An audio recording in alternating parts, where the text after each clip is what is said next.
Are you willing to do everything that's required to ensure that you're giving yourself the best chance of being a success in your business? Are you willing to jump in the deep end and commit 100% to this? This is the question that's been on my mind today, and this is what I want to explore in today's episode.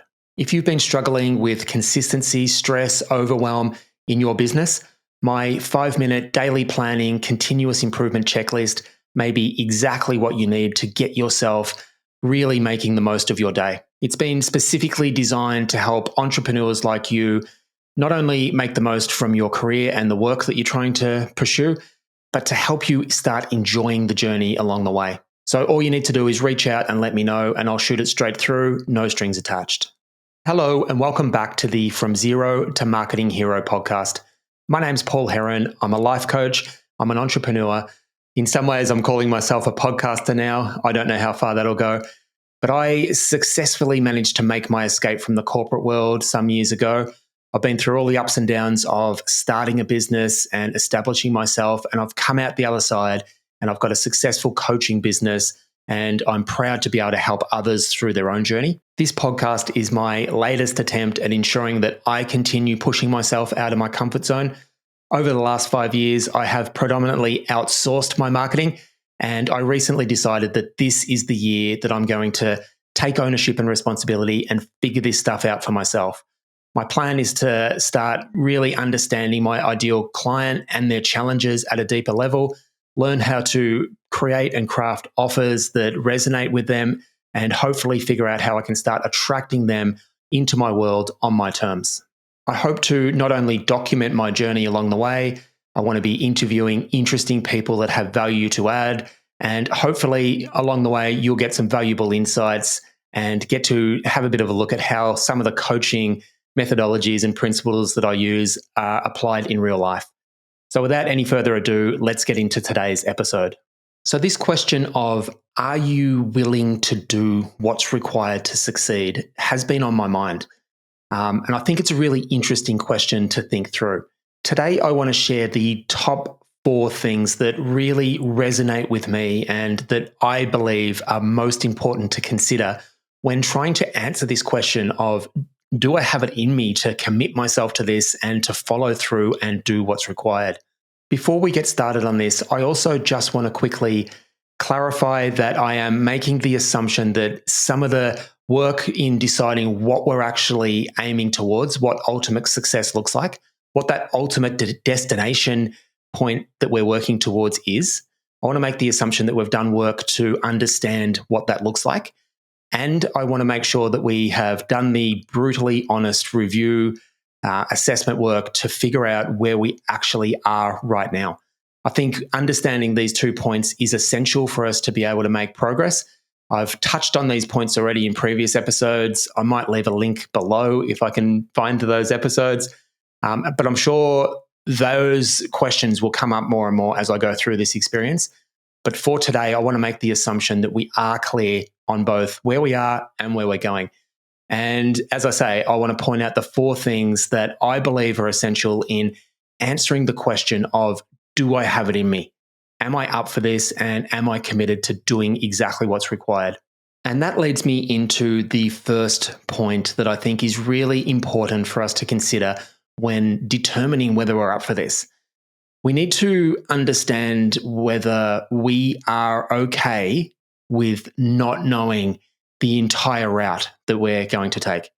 If we get ourselves clear on what ultimate success looks like, what that destination looks like, and if we understand where we are, we want to be able to just decide what that next piece of action that we're going to take is, what that looks like. We want to be able to make a commitment to taking massive action on that step, and we want to give ourselves permission to just follow through and take that action and be open-minded to whatever the results, whatever the feedback we receive from that action is. And I think this is huge. For many of us, we want the certainty of trying to figure out exactly how we're going to get to our destination. But the thing is, we're tackling goals that are challenging to us. They're going to push us out of our comfort zone, and we can't know the entire journey. So the first thing we need to be okay with is, are we okay with not knowing the entire journey? Can we find a way to Just understand the destination, understand where we are, and just think about the very next step. And this is huge because if we can't stop ourselves from overthinking and stressing and worrying about what might happen and what steps 3, 4, 5, and 6 might look like if we haven't even taken step number 1, we're going to have a really difficult time throughout this journey. So I think this is one of the first things we need to consider.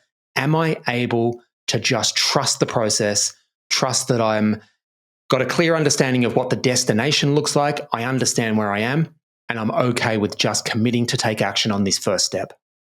The second thing to consider when we're trying to weigh up whether we've got it in us to follow through and do what's required to succeed is to ask ourselves the question, am I okay with failure?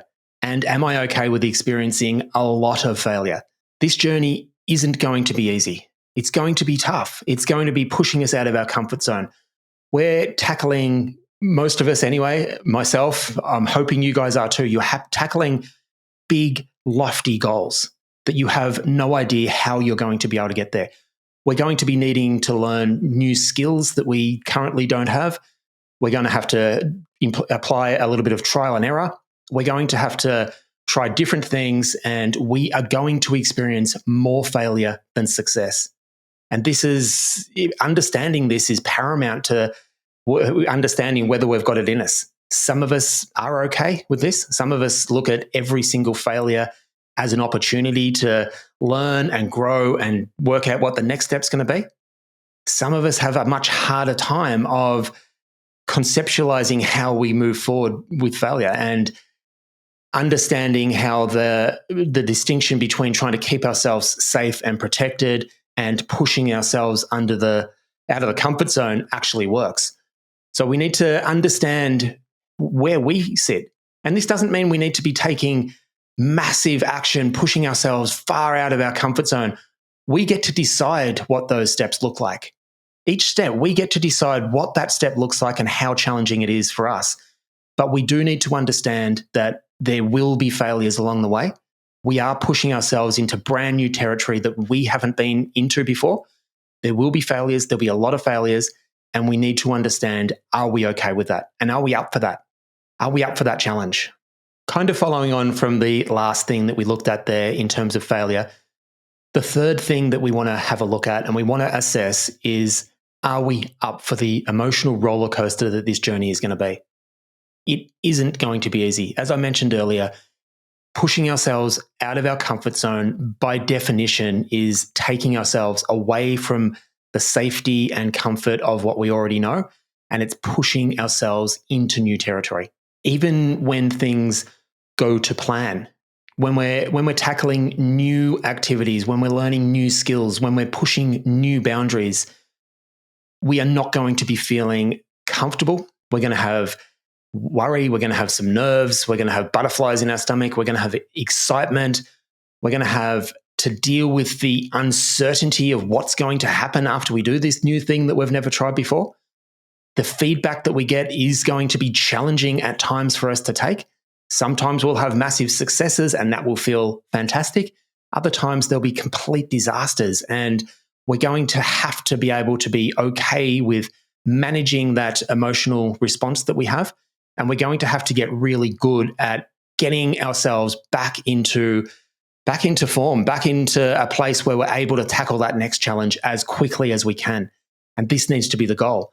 I think the goal needs to be less about eliminating the things that are going to cause discomfort and more about, okay, how can we continue to make forward progress? How can we continue to push ourselves out of our comfort zone? How can we continue to reduce the time it takes to come back each and every time? And this, I think, is one of the biggest goals that we can set ourselves as an entrepreneur and as a self-employed business owner trying to work towards whatever our definition of success is in our business and in our lives. So the third thing that we want to have a look at asking and checking in on is, are we okay with dealing with the emotional roller coaster that this journey will present? The fourth and final thing we need to ask ourselves when determining whether we're up for doing everything that's required is actually, are we up for doing the work? the disciplined action that we need to be taking on a daily basis.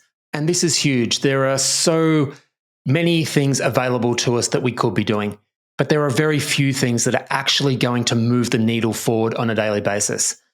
No amount of training, of thinking about what we need to do, planning, none of that actually helps move the needle forward. We need to be disciplined in taking the action and doing the activities that are actually going to help us find the success we're looking for. And this really boils down to the question of, are we committed to doing it? Often this is not the sexy stuff. As entrepreneurs, we're thinking outside the box. We're thinking creatively. We're trying to think about different things we could try. But I think what we need to be thinking about here is, to achieve success, we need to put in the reps and take the disciplined action of the things we know are going to achieve that. So often it's a mathematical formula. We're trying to work backwards, trying to figure out how many calls we need to initiate to work our way through to X amount of sales calls, which equal X number of clients into our business. There's a mathematical formula that we're trying to discover the answers to. But very often it all starts with all that outreach. The stuff we wake up not necessarily wanting to do, but they're the things that we must be doing if we're wanting to achieve success in our business. And coming back to that question of, am I willing to do what's required? I think ultimately it all boils down to that question. Am I willing to put the reps in? Am I willing to take the actions that are going to actually move that needle forward? And am I willing to do everything that's required to make a success of this? So there you have it. They're the 4 things that I think are most important in helping us determine whether we are up for this challenge. If we think about businesses, all businesses that get started, it's only a 20% that actually survive 2 or 3 years. So the odds are against us finding a way to achieve the success we're looking for. Optimism and motivation alone often is not enough to get us there.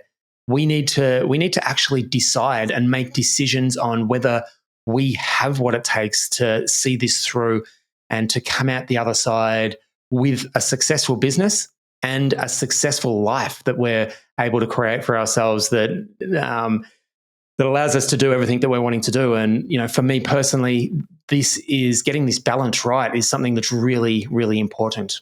One thing I'll just quickly add, it's just sort of coming up to the top of my mind at the moment.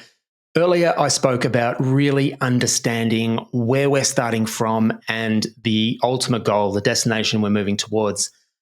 One thing I'm thinking about right now is that each time we go through this process of identifying what that next step is, taking massive action and coming out the other side and being able to lean in with curiosity to the feedback that we receive and pull out all those lessons.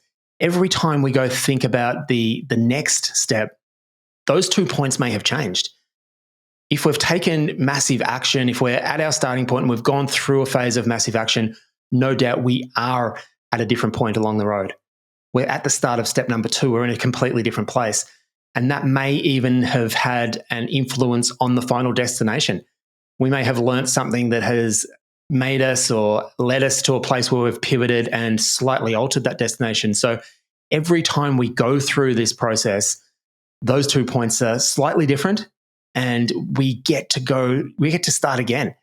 And it's just so important to build regular, consistent actions, processes, habits, start developing systems that we can rely on to produce the results that we're looking for.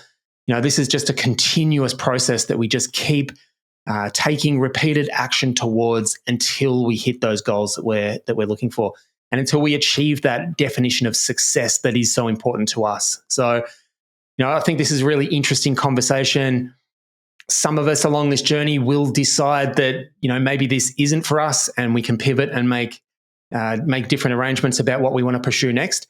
Some of us, this conversation will really help us double down and reinforce what really is most important to us. And I know for myself personally, I probably fall into that category. I just want to jump in and start taking action on that next thing that's going to move that needle forward. So I'll leave it there for today. If you are getting value from this podcast, I would really appreciate you to take a moment of your time and hit that subscribe button. It really does help share the audience with a share the show with a wider audience, which is fantastic. I'd love to know your thoughts. If you have any comments, questions, if you've got anything to add to this conversation, I'd really love to hear from you. I am actively looking for guests to come onto the show. I know that I have been a little bit slack on that lately, and that is something I'm looking to kick off again in the not too distant future. I've got a couple of really exciting people that I'm having interviews with over the next few weeks, so that's something that's exciting to come. But if you think you've got value to add, reach out and let me know, start a conversation, and we can take it from there. Finally, if you are struggling with some of this stuff and you are wanting to start thinking about how you can build a continuous improvement mindset, my daily planning, 5-minute daily planning and continuous improvement checklist is the perfect place to start. You can just simply reach out and let me know. You can leave a note in the comments, depending on where you see this or hear this. You can head over to my website, paulheronlifecoaching.com. There's a number of different ways you can reach out, but you've just got to reach out and let me know, and I will shoot it straight through. No strings attached. I would love to be able to share this with as many people as I can, and hopefully can start a few conversations along the way. But I am here to support you in your own journey. And yeah, I'd love to connect and I'd love to hear from you. So until tomorrow, I hope you have a fantastic day. Bye for now.